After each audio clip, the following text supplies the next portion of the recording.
Good afternoon সবাইকে। লোপাস Asian bytes চ্যানেলে আপনাদেরকে স্বাগত।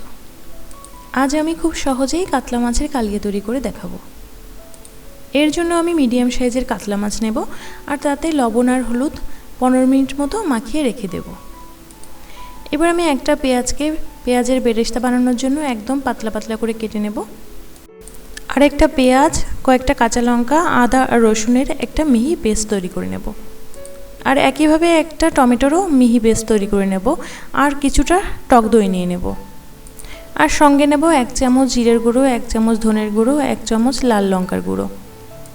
এবার প্যান গরম হয়ে গেলে তাতে তেল দিয়ে দেব আর কুচানো পেঁয়াজগুলো দিয়ে একটা বেরেস্তা বানিয়ে নেব। দেখুন আমি এটাকে গোল্ডেন করে ভাজবো, এর থেকে বেশি ভাজার কোনো দরকার নেই।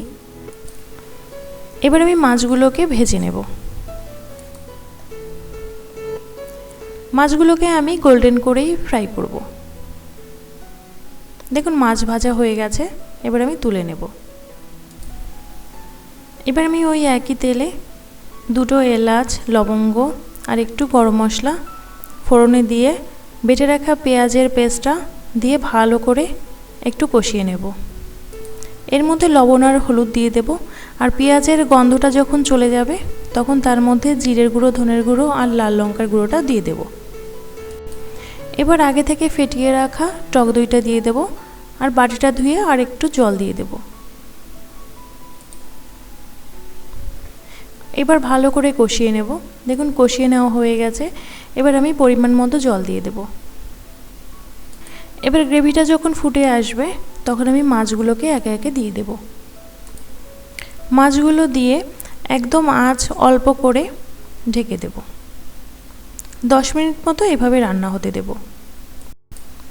দেখুন গ্রেভিটা অনেকটাই কমে এসে, কিন্তু আরেকটু কমাতে হবে। দেখুন কাতলা কালিয়া আমার অলমোস্ট ডান, তাই আমি এর মধ্যে একটুখানি চিনি অ্যাড করছি। যেহেতু টক দইটা একটু টক ছিল তাই ব্যালেন্স করার জন্য একটুখানি মিষ্টি দিয়ে দিয়েছি। আর এই সময়ে আমি সেই আগে থেকে তৈরি করে রাখা কিছুটা বেরেস্তা আর একটুখানি গরম মশলা দিয়ে দেব আর একটুখানি ঢেকে এটাকে রেখে দেব।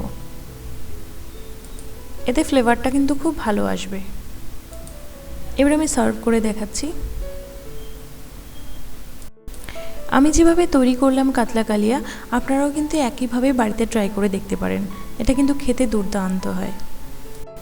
গার্নিশিংয়ের জন্য আমি বাকি বেরেস্তাটা এখন দিয়ে দেব। আমার রেসিপিটি যদি আপনাদের ভালো লাগে তাহলে লাইক, কমেন্ট, শেয়ার করবেন আর সাবস্ক্রাইব করে আমার পাশে থাকবেন। Thanks for watching.